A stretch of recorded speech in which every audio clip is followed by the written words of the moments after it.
सरकार के खिलाफ देश का अन्नदाता जिस लड़ाई को लड़ रहा था,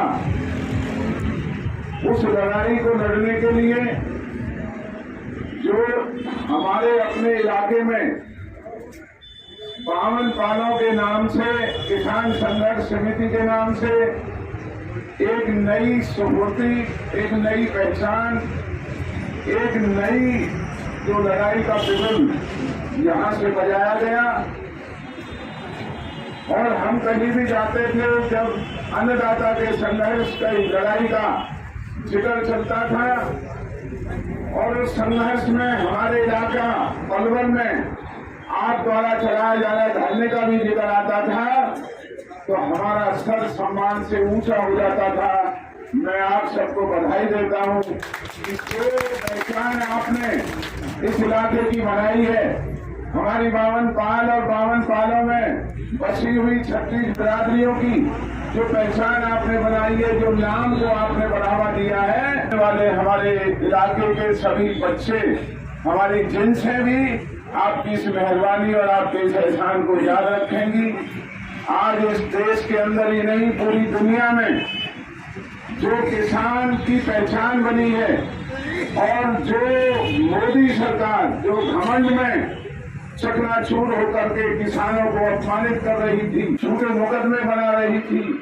हमारे अपने इलाके में हमारे बाल बच्चों पर लाठियों से प्रहार किए गए, पुलिस द्वारा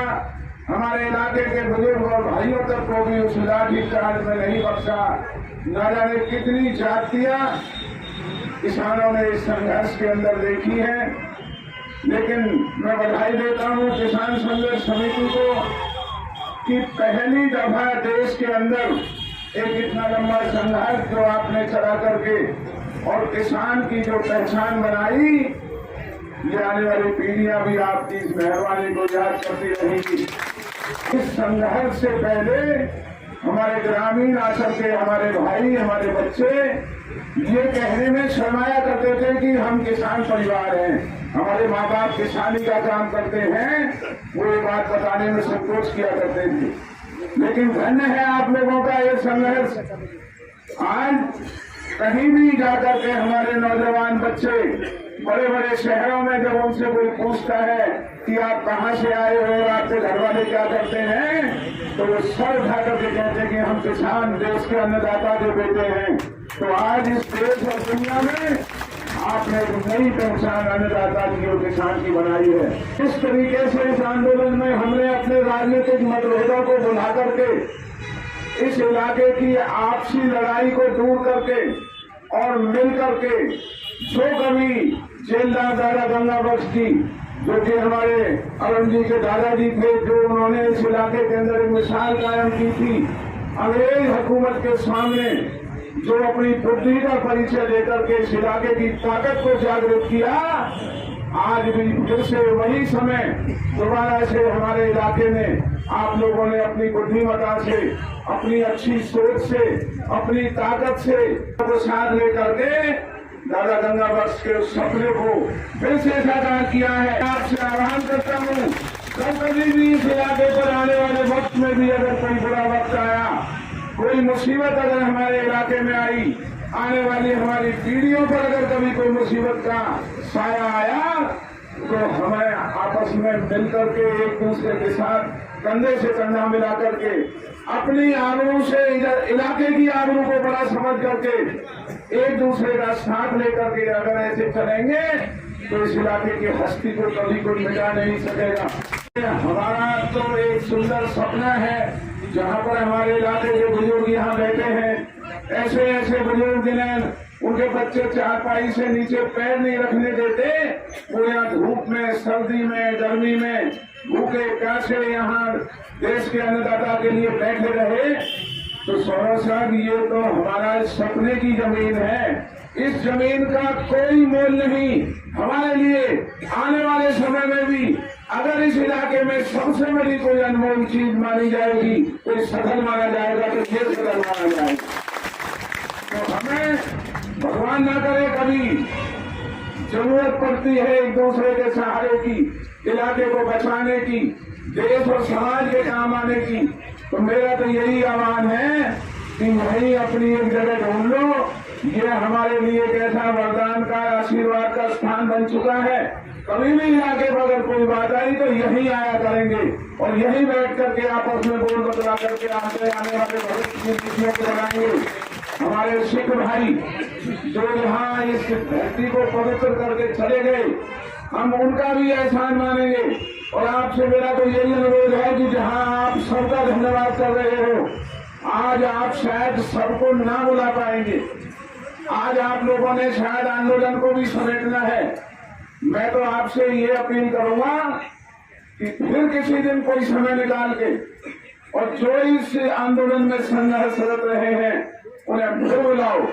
आज तो किसान संघर्ष समिति और आप सब लोग सम्मान कर रहे हैं, फिर एक दिन ऐसा तय करो, कोई अच्छा सा मुहूर्त देख करके इन सब अपने बुजुर्ग भाइयों को, नौजवानों को, जो भी इस संघर्ष में रहे हैं, उनको बुला करके ये अब इलाका इनका सम्मान करेगा। ऐसा भी कोई दिन आप निश्चित करें। और जो ये सरकार ने आज जो ये कानून वापस लिए, ये इन्होंने हमारे ऊपर मेहरबानी नहीं की। हमारे ऊपर अगर मेहरबानी की होती तो उस दिन करते जिस दिन किसान पहले दिन विज्ञान भवन में भारत सरकार के मंत्री के साथ वार्ता करने गए थे और वार्ता की बात जब बीच में लंबा चलने लगी, खाने का समय हुआ, तो सरकार ने हमारे किसान नेताओं से कहा कि चलो भाई खाना खाते हैं। किसानों ने कहा कि भाई हम आपका खाना नहीं खाएंगे। वो छन्नों में अपनी रोटी बांध करके ले गए थे। उसी विज्ञान भवन में दूर बैठ करके उन्होंने जिस दिन नीचे बैठ करके रोटी खाई थी, अगर इस बेशर्म सरकार में थोड़ी सी भी लिहाज होती, उसी में हाथ जोड़ के कहते कि हमसे गलती होगी, हमने कानून वापस लिए, आप खाना हमारे पास खाओ। आज इन्होंने चुनाव जीतने के लिए, राजनीतिक मंशों को पूरा करने के लिए इन्होंने इन कानूनों को वापस लेने का ढोंग किया है। मेरे बुजुर्गों और भाइयों, हम और आप सब चले जाएंगे, लेकिन जो गुस्ताखी, जो हिमाकत इस बीजेपी की सरकार ने की है, अगर इनको सबक नहीं सिखाया,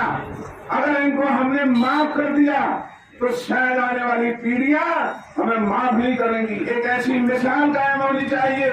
कि जो सरकार देश के अन्नदाता के साथ, किसान मजदूर के साथ धोखा करेगी, उनके साथ किसी तरह की हिमाकत करेगी, उसको आने वाले वक्त में भी बख्शा नहीं जाएगा। और मैं आपसे उम्मीद करता हूं कि इस विजय दिवस को आज मनाते हुए हमारा असली विजय दिवस जब मनेगा, जब ये भारतीय जनता पार्टी की सरकार इस देश से चलती हुई नजर आएगी। किसान के नेतृत्व में, किसानों की आवाज पर, किसानों का भला करने वाली, मजदूरों का भला करने वाली, नौजवानों का भला करने वाली, जो किसानों से डरे, जो किसानों की लिहाज करे, वो भी भावनाओं के मुताबिक चलाए, तब जाकर के ये देश ऐसे राक्षसों से बचेगा। तो इन्हीं शब्दों के साथ मैं अपना सर झुका करके आप सबका अभिनंदन करता हूँ। भगवान से यही प्रार्थना करता हूँ, आप सबका स्वास्थ्य अच्छा रहे, हमारे इलाके की भावना अच्छी रहे, हम और आप मिलकर के इस देश और दुनिया में अपने इलाके की नई तरीके की छवि बनाते रहें, एक दूसरे के साथ कंधे से कंधा मिला करके देश और समाज की सेवा करते रहें और इसी तरीके से इलाके को आगे बढ़ाएं। आपका बहुत बहुत धन्यवाद।